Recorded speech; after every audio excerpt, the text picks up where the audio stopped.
Hi witches! So today I'm going to show you how I am setting up for a cleansing and clearing meditation that I'm going to be doing tonight. So as I'm getting ready for the new moon, I am not only getting rid of energy that no longer serves me, I'm also inviting in energy that does help with the intention that I'm setting.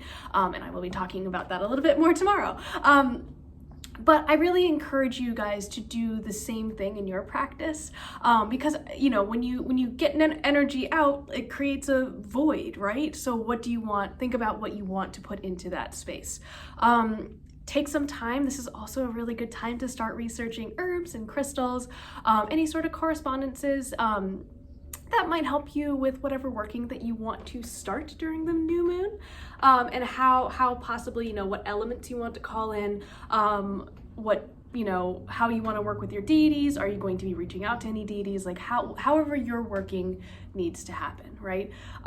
Just some things to think about. I also, like, this kind of extends to your like mundane life too, in that you can spring clean or make kind of changes in your life that work in tandem with your magic in order for you to attain the things that you want, if that makes any sense, like whatever your intention is. So for me, because like my intent is, I mean, I guess I'll talk about this a little bit in this video. I'm not sure like quite how I'm filming all of this yet.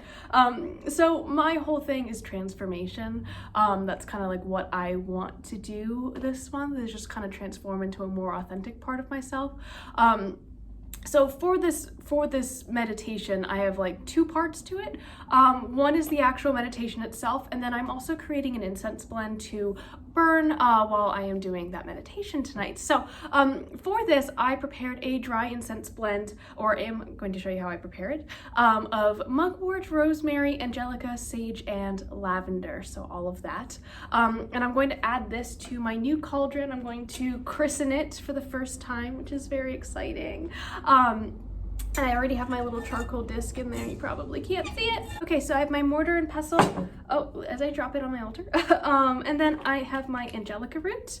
I have my mugwort. I have my lavender. I have some rosemary, and then some sage over on my shelf because I forgot to get it before I started filming this video. So what I'm gonna do is mix it in here, and then I will show you the product at the end as I put it into my cauldron. A really big part of my personal practice is working with the energy of plants, and I think that, you know, for them, like, these plants have died, they've been harvested, but that to me is like a sacrifice of life, so I believe that's very sacred. And this is kind of like extending, I think, into my mundane life as well, in that I have decided that I'm going to go back to vegetarianism, slowly but surely. But yes, I have made that decision for my life, and I am kind of figuring out some new recipes to try, and I'm very excited about that. But yeah, so I'm gonna take all of my herbs, and I'm just gonna add a little bit. I don't need to use all of it because it's just a small amount. So this is my mugwort. Put some of that in there. Put a little bit more, why not? And I like these little jars, to be honest with you. I have a ton of lavender, so I'm gonna add a lot of lavender because I have 3 more jars of this stuff. And I really like the way lavender smells. So that is going to be very important to this working. I'm also doing a meditation. So if we think of color magic, right? Lavender is purple. Purple is a color that is associated with mental clarity and like kind of the third eye, right? So that's kind of how I remember that lavender is really good for any sort of psychic or like mind opening workings. It's just a little trick. It's something that I use to remember things because I'm bad at remembering things, but lavender is really good for that. It's also super good for sleep. So anything kind of in that like dreamy realm, lavender is going to be your friend. The next thing I'm doing is adding some angelica, and this is for protection for when I am in that kind of opened up space. And a lot of the herbs that I'm using is for protection specifically, just because that is a type of magic that I specialize in. So I really like protective magic. I need to find another jar for this. I have 2 that I am cleaning off right now, so I'm hoping that I can find that. I don't like keeping my herbs in plastic bags, but sometimes it's what I gotta do. So putting some rosemary in there. And then finally, this is something that is really personal to my practice. A couple weeks ago, my friend gave me some sage, and I've dried it, and I'm going to use it in this. Part of my intentional working is to foster a witchy community around me as I'm dropping sage. But I feel like having something that kind of like represents that bond, in that it is a witch friend who gave me this sage, is like really powerful. So I really like the idea and the intent behind that by using this herb for my working. So that's what I'm gonna do. Okay, so now that I have sufficiently gotten this into pretty teeny tiny little pieces, oh my gosh, it smells so good. Like, you guys have no idea. As soon as I started crushing everything, like the lavender just like hit me and it was wonderful. Lavender and sage I think smell really good. It's hard to see, I know, but I'm gonna try to get a better picture and I will post it on Instagram. And so at this point, what I'm going to start doing is setting up my meditation space. So I like to kind of create a nice little space with my yoga mat. I like to meditate lying down. It's easier for me. And no, I don't fall asleep. That's a question I get a lot. I don't necessarily, like sometimes I'll meditate to go to sleep. But usually when I'm in an intentional working, it's not quite, it's hard for me to fall asleep. I don't know. But anyways, I am also going to be using my salt lamp. I'm going to be grabbing that I usually keep it in my room, but I want to use it for this working tonight. I know that salt has like a healing quality to it, but I think the light itself that comes off the lamp is just really pretty and good for meditation. And yeah, so I'm going to set that up and I'm going to do something kind of interesting and special. So I will see you in the next part of this video. Bye guys. Okay folks, so I'm going to introduce you to a very hungry friend of mine. It's actually feed day for this little guy. So we're going to try to get him back in his tank as soon as possible. But if you guys don't know, this is Salazar. There he is. Hello bud. You want to come out?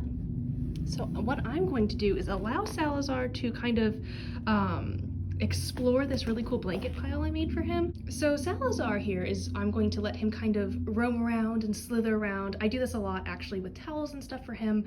He gets to explore, but really what I want to do is infuse my crystals and all of my tools in my meditation area with the transformative energy of snakes. So if you guys don't know, he is a regular ball python that I rescued back in November. Like I said, he's very hungry, so I might not take him out. And he doesn't really like bright lights too much, so I'm gonna make this pretty quick. But no, I'll let him out. He's doing good. He's okay. He's just curious. All right, so I'm just gonna let him out. Okay, so somebody didn't want to come out, but it's okay. We're gonna put him back in. I think he is hungry and a little bit stressed out. So yeah, but that's Sal. He's so big now. He's actually way too big for this container, and I'm just realizing that. Usually he's all balled up. He's a ball python, but I'm gonna have to get him a bigger container. He does not live in this, by the way. This is just his transfer case to and from his big old tank. Literally, he's so dramatic. As soon as I put him back in, he was perfectly fine. Like, look at this. He's just like curious and doing his damn thing. This boy. Okay guys, so it is the end of the day and I'm getting ready to do my meditation. I decided that the energy, like the way Sal wasn't really like cooperating and stuff, I wanted to still have that kind of snake imagery and that snake energy. So as well as having him kind of like in the area and introducing him to the space, I think he just didn't like how soft all the blankets were. I should have like put an extra towel down or something. But anyways, I'm going to be using his snake skin from one of his sheds to meditate with and hold on to during my meditation. So that is how I am doing my cleansing and clearing meditation. I am going to be smoke cleansing the entire house really quick with my cauldron of herbs. And yeah, I will see you guys tomorrow. Bye.